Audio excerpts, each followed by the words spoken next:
और जब वो इतिहास बदलता है तो जो सबसे बड़ी भूमिका होती है वो है मीडिया की।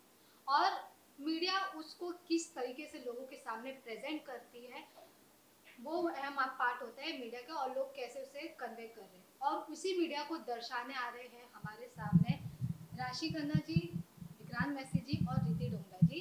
First of all welcome on our channel sir. Thank you so much, ma'am. Thank you. So kind of you. Thank you so much sir. Even Vikrant sir, हम आपको कह सकते हैं कि मतलब अभी फिलहाल प्रमोशन का दौरान चल रहा है। अभी जब फेस्टिवल सीजन खत्म हो गया है उसके पहले हम देख रहे थे आप प्रमोशन में, अब प्रमोशन में हेक्टिक हो रहा है कभी कभी कभी कभी, लेकिन आप मित्रों से मिलके अच्छा लगता है। जो काम हम करते हैं, जिस पे दिन रात मेहनत करते हैं, वो लोगों के पास जब हम लेके आते हैं तो एक एक अजीब सी खुशी भी होती है, क्योंकि वही हमारा जीवन है।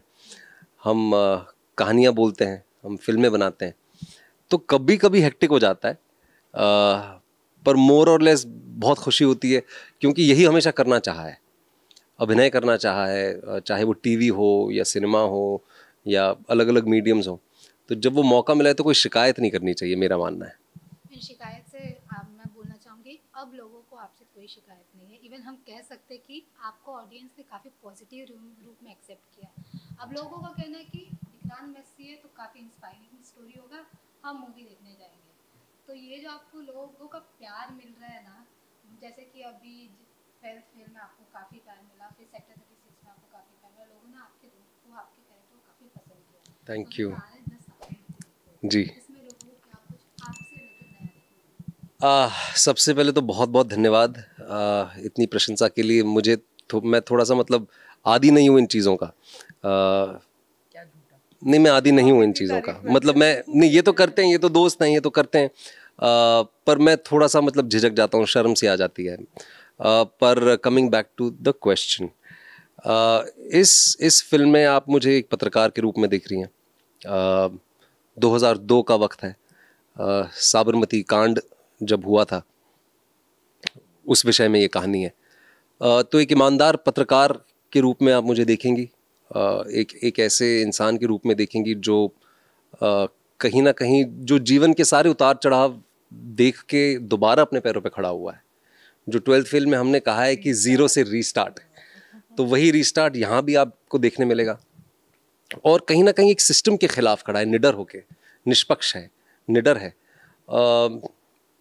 और बहुत ही अहम भूमिका है इस किरदार की इस कहानी में, क्योंकि वो इन तमाम दूसरे जो किरदार हैं, राशि का, रिद्धि का, उनके साथ मिलके वो एक ऐसा सच बाहर लेके आ रहा है जिसके बारे में दुर्भाग्यवश बहुत सारे लोगों को पता नहीं था, आज भी नहीं पता है।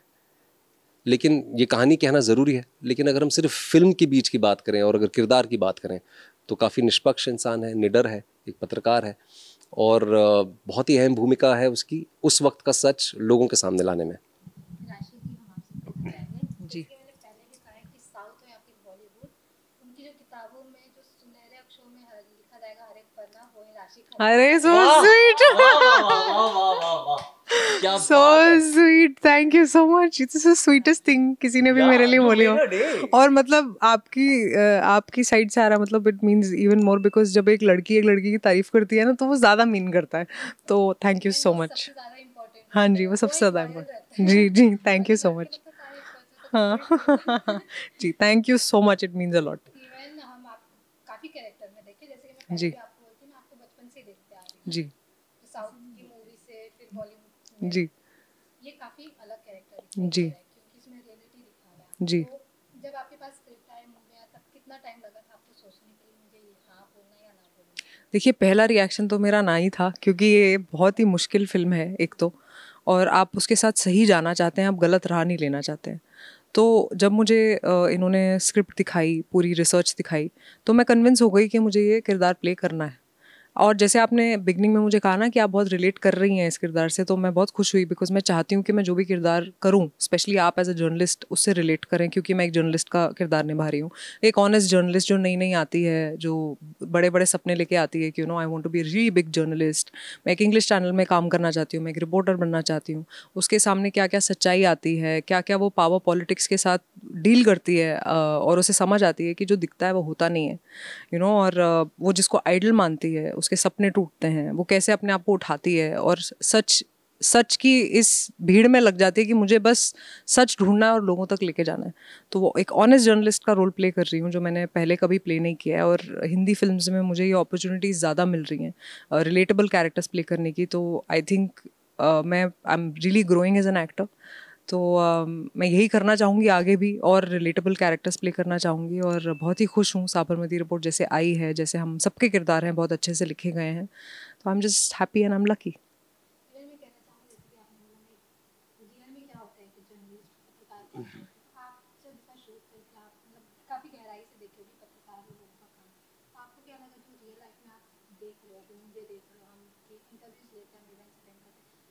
कुछ ना कुछ सेलिब्रिटी और रिपोर्टर्स के बीच थोड़ा गैप रहता है, तो आपको क्या लगता है क्या गैप है वो अभी, क्या कुछ सिचुएशन रहता है रिपोर्टर्स के बीच? देखिए, आप फिल्म जर्नलिस्ट हैं, लेकिन मैं फिल्म में एक फिल्म जर्नलिस्ट नहीं हूँ, तो मैं ज़्यादा आपके उस एंगल से नहीं देख पाई।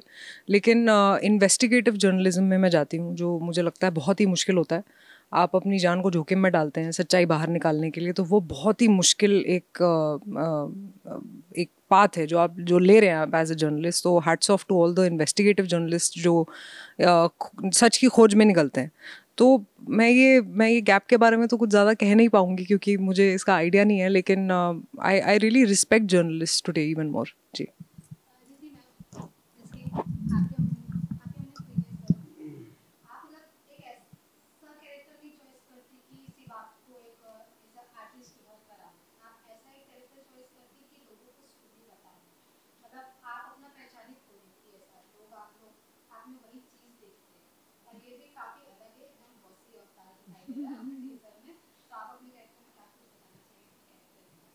Thank you so much. मैं खो ही जाना चाहती हूँ, मैं रहना ही नहीं चाहती। अभी भी मुझे लगता है कि मतलब मैं तो हर जगह, मैं टीज़र भी देख रही थी तो मुझे लग रहा था नहीं, थोड़ी सी मैं दिख रही हूँ मुझे, तो मुझे बहुत और मेहनत करनी है लाइफ में। लेकिन मेरा कैरेक्टर, मैं पहले भी बोल चुकी हूँ, एक रिपोर्टर ही है, एक समय की कहानी है, एक घटना पे आधारित है। और आई थिंक जो मैं चाहूँगी अगर ऑडियंस जाए और मेरे कैरेक्टर को देखे, तो वो मेरे कैरेक्टर को एक सिस्टम समझ के देखे। बिकॉज़ वो कहा नहीं है और वो स्पून फीड किया नहीं है हमने, बट वो ही है, तो वो बहुत ज़रूरी है, बहुत बहुत ज़रूरी है कि लोग जब मनिका राजपुरोहित को देखें तो वो देखें अच्छा सिस्टम कैसे चलता है और क्या होता है।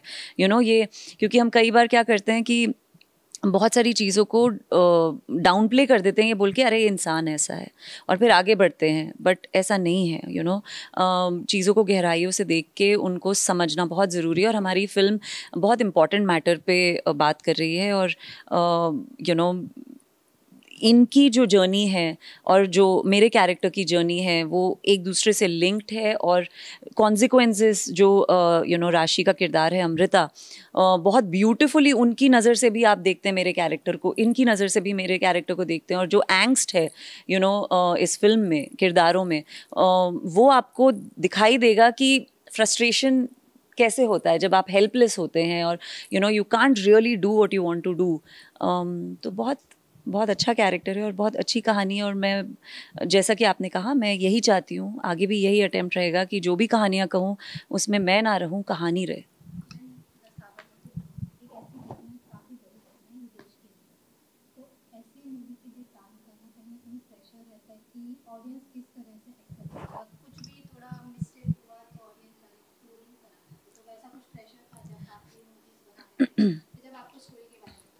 सी मिस्टेक तब होती है जब आप बिना सोच के कुछ काम करते हैं। मतलब मिस्टेक हो सकती है क्योंकि हर चीज़ पर्सपेक्टिव पे डिपेंड करती है। आपको लगेगा कुछ मिस्टेक है जो शायद किसी और को ना लगे, लेकिन जब आप रिसर्च और फैक्ट्स पे बेस करके कुछ काम करते हैं तो आपको मिस्टेक्स का डर नहीं रहता।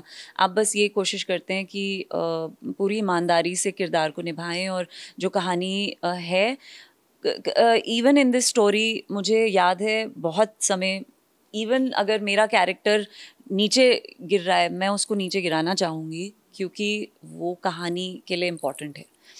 तो ये चीज़ें करना हमारी एज आर्टिस्ट रिस्पॉन्सिबिलिटी होती है। Like we've spoken about this earlier कि एक पर्सनल वैल्यू सिस्टम बहुत मायने रखता है कि इंटेग्रिटी मेरा भी तो है एज एन आर्टिस्ट। मैं भी वहाँ पे जाके कुछ घुमा सकती थी और कर सकती थी, लेकिन ये कहानी बहुत इंपॉर्टेंट है कहना, और मुझे इसका हिस्सा बनना था, मुझे और ऐसी कहानियों का हिस्सा बनना है। हमने वेस्ट की बहुत सारी कहानियाँ देखी हैं और बहुत सेलिब्रेट करते हैं यूएस अपनी हिस्ट्री को, इंडिया नहीं करता है। हमारा देश बहुत कम ऐसी कहानियाँ बताता है जहाँ आम लोगों ने एक पहल उठाई है और उससे रेवोल्यूशन आ गया है। समर कुमार का कैरेक्टर कुछ वैसा है, अमृता का कैरेक्टर कुछ वैसा है। तो ऐसी कहानियाँ बताना बहुत ज़रूरी है ताकि जो हमारे दर्शक हैं, जो आम जनता है, उनमें वो प्राइड हो कि हमको भी अपने देश के लिए कुछ करना है, या मैं अगर अपनी इंटेग्रिटी संभाल के चलूँगी तो मैं कुछ कर सकती हूँ।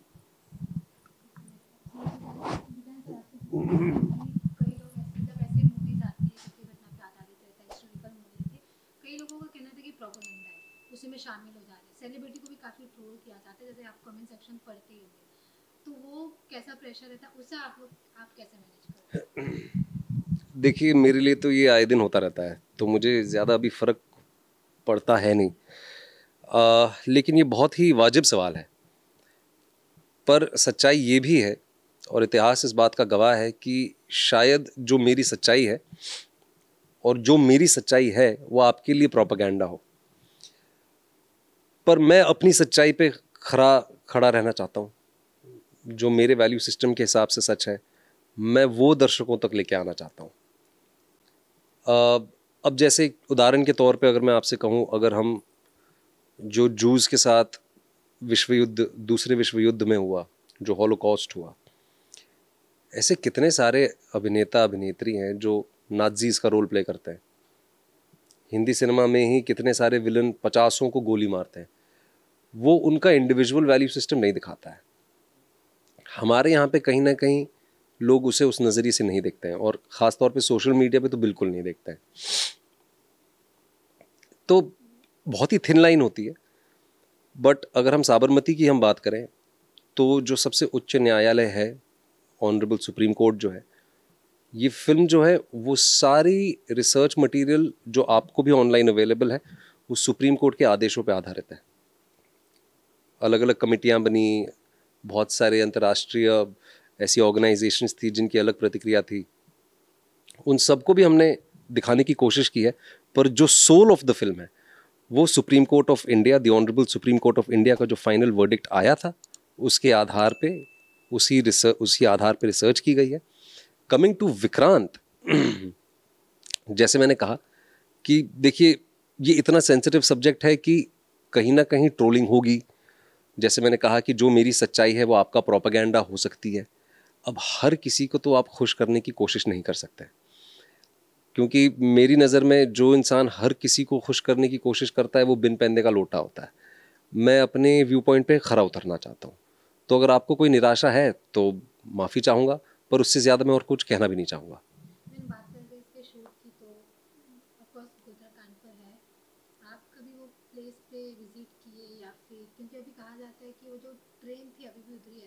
जी जी जी, मैं वहाँ गया नहीं, क्योंकि आज भी जो मेरी टीम वहाँ गई थी, उनका ये कहना था कि आज भी वहाँ की हवा में एक मायूसी है, एक भारीपन है। और अगर वहाँ जाके हम शूट करते जो हम चाहते थे, इनिशियली हम चाहते थे, जो विश लिस्ट होती है एक आपकी कि आप एक्चुअल लोकेशन पे जाके शूट करें, हमें ये रिकमेंडेशन लोकल पुलिस से, अथॉरिटीज़ से और ख़ुद के एनालिसिस के हिसाब से ये हमने रियलाइज़ किया कि वो सही नहीं होगा। ऑथेंटिसिटी के नाम पे हम वहाँ के लोगों को दोबारा वही सारी चीज़ें याद नहीं दिला सकते, उनका दिल नहीं दुखा सकते। तो ये सारी चीज़ें हमने रिक्रिएट भी की हैं। और रहा सवाल गुजरात का, तो मैं 2 साल गुजरात में रहा हूँ। मैं 2007 में और 8 में बड़ौदा में रहा हूँ। तो बड़ौदा और हलोल, बड़ौदा तो हालांकि बहुत बड़ा शहर है, हलोल बड़ौदा के 40 किलोमीटर दूर लगभग एक छोटा डिस्ट्रिक्ट है, मैं वहाँ रहा हूँ। तो इन सारी चीज़ों को मैंने देखा है, उस कल्चर को मैंने देखा है। मैं गुजराती समझ लेता हूँ, पढ़ लेता हूँ। तो यही है। आपका लास्ट पार्ट क्या था क्वेश्चन का? सॉरी।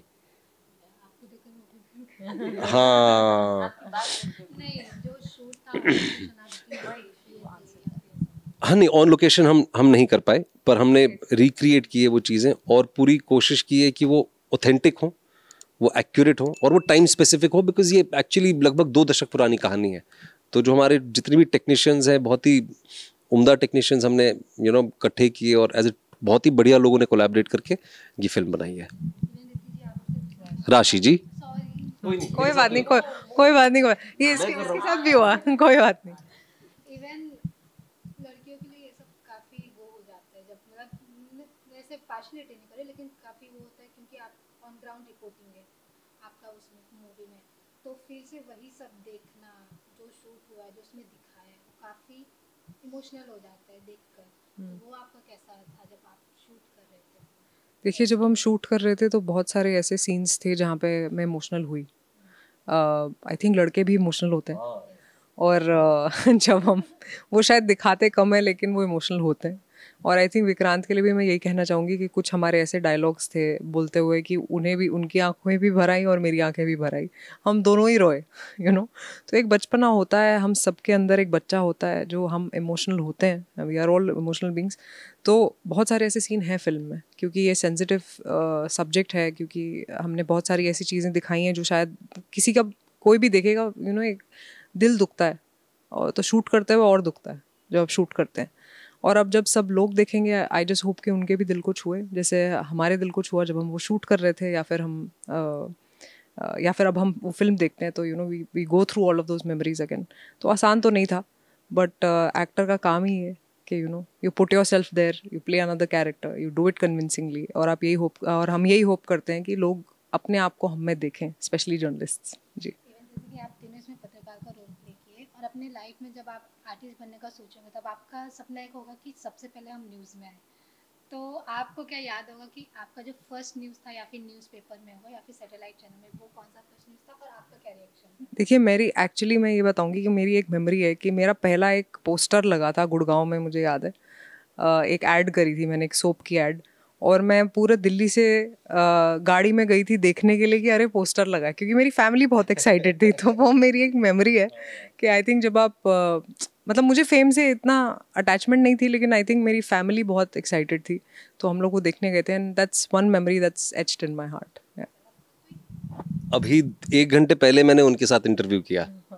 हाँ, रवि जी के साथ, रवि जैन, ABP, तभी स्टार न्यूज़ था वो। तो 2007 में मेरा पहला इंटरव्यू हुआ था, तो रवि जैन जी के साथ ही मेरा इंटरव्यू था, और अभी हमने बैठ के इसी विषय में बात भी की थी। तो वो मुझे बहुत अच्छे से याद है। क्या रिएक्शन था? मैं तो मेरी फैमिली तो मतलब वो सास बहू और साजिश मेरे ख्याल से 2:30 बजे आता था दोपहर को, वो 1:30 बजे से ही टीवी लगा के बैठ गए थे, क्योंकि स्निपेट्स भी आते हैं कि आने वाला है, कमिंग अप, एड्स। तो वो तो मेरे घर वालों ने, अच्छा इंटरव्यू की अगर बात है, अगर एक्चुअली पहली बार टीवी पे मैं तब आया था जब मैं शामक दावर की ट्रूप में था। तो तभी एक चैनल हुआ करता था B4U चैनल हुआ करता था, और शामक दावर का जो समर फंक होता है वो B4U पे टेलीकास्ट होता था।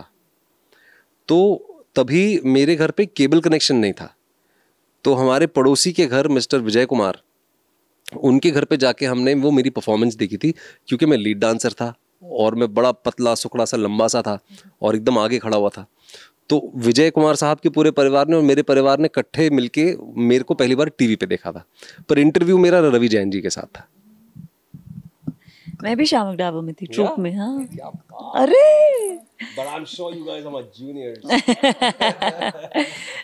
मेरे लिए भी आई थिंक स्कूल में था, मेरा पहली बार न्यूज़पेपर में फ़ोटो आई थी एक डांस परफॉर्मेंस के लिए, और वो बहुत बड़ी सी फ़ोटो थी। वो मैंने बहुत सालों तक अपने कमरे में लगा के रखी थी, बिकॉज बहुत अनएक्सपेक्टेड था। आप क्लास 11th में थे, मैं क्लास 10th 11th में थी, और बहुत ही मतलब ऐसे नीचे से कैमरा लगा हुआ था और मैं ऐसे पोज में खड़ी थी। तो I was like oh my God, as a child लगता है कि अरे सो पावरफुल, और ये क्या हो रहा है। एक डांस कॉम्पिटिशन के लिए गई थी मैं।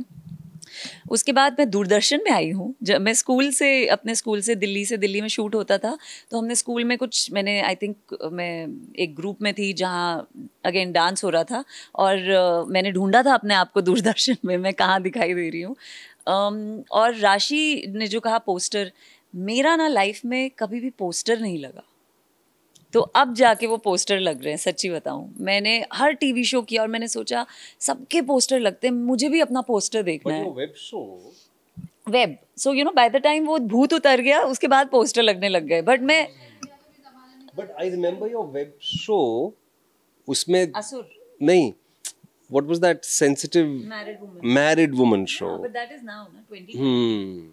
So बट जब मैं यू नो दैट जब आप यंग होते हैं और आप चाहते हैं कि अरे मुझे भी देखना है अपने आप को, वो मैंने कभी नहीं देखा. तो अब जाके मैं वो कुछ सालों से इंजॉय कर रही हूँ वो. बट हाँ, वो न्यूज़पेपर में पहली बार आना, वो आर्टिकल अभी भी मेरे पास है.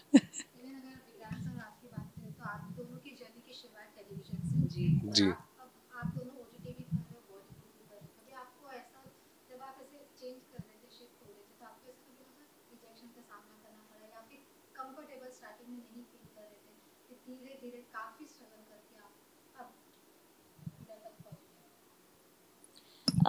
नहीं, आई थिंक वो मतलब ऐसा कुछ rejection is a part of our you know, हमारा प्रोफेशन का पार्ट है. मतलब मुझे तो, हमें तो कैमरा पे देखते हैं अगर शूटिंग कर रहे हैं, और अगर ये टीम खड़ी है, टीम बोलेगी रिजेक्ट, ये मतलब रिजेक्ट मतलब ये अच्छा नहीं लग रहा, ये बदलो. वो they see you only as a commodity. मैंने एक एड शूट किया था जहाँ पे मैं बैठी थी और 10 लोग मुझे ऐसे देख रहे थे, तो मैंने उनकी फ़ोटो खींची थी कि यू गाइज, तुम्हें पता नहीं तुम कैसे लग रहे हो, मुझे एक कमोडिटी की तरह देखा जा रहा है, यू नो, कि ये ठीक लग रहा है, we just want to see, colour ठीक है, हेयर ठीक है, and all of that. So rejection की तो आदत बहुत पहले से हो जानी चाहिए आपको. आपको उतना थिक स्किन्ड होना चाहिए कि फ़र्क नहीं पड़ता. लेकिन शिफ्ट करना नहीं यार, हम आर्टिस्ट हैं, and I think I can speak for all of us. हम आर्टिस्ट हैं, और मैं आपके बारे में भी बोल सकती हूँ. अगर आपको मौका मिले ना कहीं जाके यही रिपोर्टिंग से रिलेटेड कुछ करने का, आप करोगे, क्योंकि वो हमारे अंदर भूख है, हमें करना है. तो उसमें क्या रिजेक्शन और क्या ही कोई हमें रोकेगा, यू नो. हम तो वो लोग हैं जिन्होंने अपने दिल में सोचा था हम को एक्टिंग करनी है. हमें किसी ने आके नहीं बोला था कि आओ एक्टर बनो, हम तुम्हारा इंतज़ार कर रहे हैं. तो उसके बाद क्या रिजेक्शन और क्या मीडियम, जहाँ पे पहुँचा दो वहाँ पे काम करना है, और दिल से काम करना है. Of course. बिल्कुल सही, वेरी वेल सेड. यही है कि किसी ने फोर्स नहीं किया है, आप खुद बाय चॉइस कर रहे हैं ये. I don't want to add anything, whatever she said is bang on.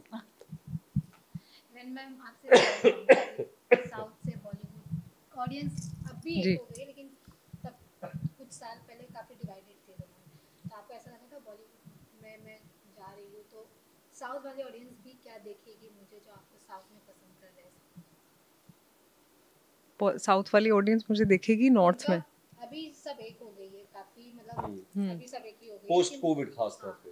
Post Covid, लेकिन तब थोड़ा डिवाइडेड थे. आप काफ़ी साल से बॉलीवुड में ही काम कर रहे हो, तो आपको ऐसा तब ऐसा नर्वसनेस फील हुआ था, या फिर डर था कि अरे ऑडियंस डिवाइड हो जाएगी, मेरे जो फैन है वो डिवाइड हो जाएंगे? ऐसा देखिए, डिवीज़न का तो सब, आई थिंक मैं बहुत अच्छे टाइम पे मैंने ट्रांजिशन किया हिंदी फिल्म इंडस्ट्री में, क्योंकि जब तक मैंने ट्रांजिशन किया तब तक वो एक हो गए थे. तो ऐसा कोई दिमाग में मेरे नहीं था कि अरे मेरी साउथ ऑडियंस छूट जाएगी, क्योंकि अभी भी आजकल मेरी साउथ ऑडियंस मेरी फिल्में देखती है, चाहे वो हिंदी में हो, क्योंकि अब लैंग्वेज बैरियर नहीं रह गया. अब आप फिल्में हर भाषा में देख पाते हैं. तो मैं एक ऐसी लकी एक्टर निकली हूँ शायद, जो बहुत ही सही टाइम पे ट्रांजिशन किया, जहाँ मुझे डर नहीं है. इनफैक्ट मेरी ऑडियंस बड़ी है. जी. मैं last question to answer, even इसमें एक जो मेन मुद्दा दिखाएगा वो हिंदी इश्क होता है जी. और आप हमेशा से, आपका लास्ट मूवी जो फिल्म था उसमें भी आपने हिंदी को लेकर काफ़ी सपोर्ट किया था, और इसमें भी आपने हिंदी को लेकर. तो आपको जी. क्या लगता है कि आज की जो जनरेशन में है, जो ज़्यादातर ऐसा लग रहा है कि इंग्लिश बोलोगे तो तुम आगे बढ़ोगे, वरना फिर तुम्हारा जो करियर है उधर स्टॉप हो जाएगा. तो ये चीज़ होना चाहिए. आपको लगता है कि ये मूवी के बाद क्या कुछ चेंज होगा लोगों के माइंड से? देखिए, उम्मीद करता हूँ चेंज हो. क्या होगा नहीं होगा उसके बारे में तो मुझे पता नहीं है. हम कहानियाँ इसीलिए कहते हैं ताकि उन कहानियों का कुछ प्रभाव पड़े समाज पे. ये पहल मैंने शुरू की थी 12th फेल से. लेकिन ये भी एक कड़वा सच है कि अगर आप अंग्रेज़ी कहेंगे तो ग्लोबल लेवल पे आपके लिए कम्युनिकेशन थोड़ा इजी हो जाता है, because it is a global language. लेकिन अब भारत बदल रहा है. अब यहाँ पे सिर्फ हिंदी ही नहीं, बल्कि जितनी भी हमारी रीजनल लैंग्वेजेस हैं उनको भी उतनी ही इम्पोर्टेंस दी जा रही है जो वो डिज़र्व करते हैं. बहुत बड़ा देश है, बहुत आबादी है. धीरे धीरे धीरे करके वो सारी चीज़ें होंगी जिसका सपना आप और मैं देख रहे हैं. बस मैं ये कहना चाहूँगा. हमारी फिल्म आ रही है 15 नवंबर को आपके नज़दीकी सिनेमा घरों में. प्लीज़ अपनी फैमिली के साथ जाइए और फिल्म को देखिए. आप Please. बॉयफ्रेंड गर्लफ्रेंड के साथ भी जा सकते हैं, कोई प्रॉब्लम जी. जाइएगा, जरूर देखिएगा द साबरमती रिपोर्ट 15 नवंबर को आपके नजदीकी सिनेमाघरों में। जय हिंद। और मैं चला।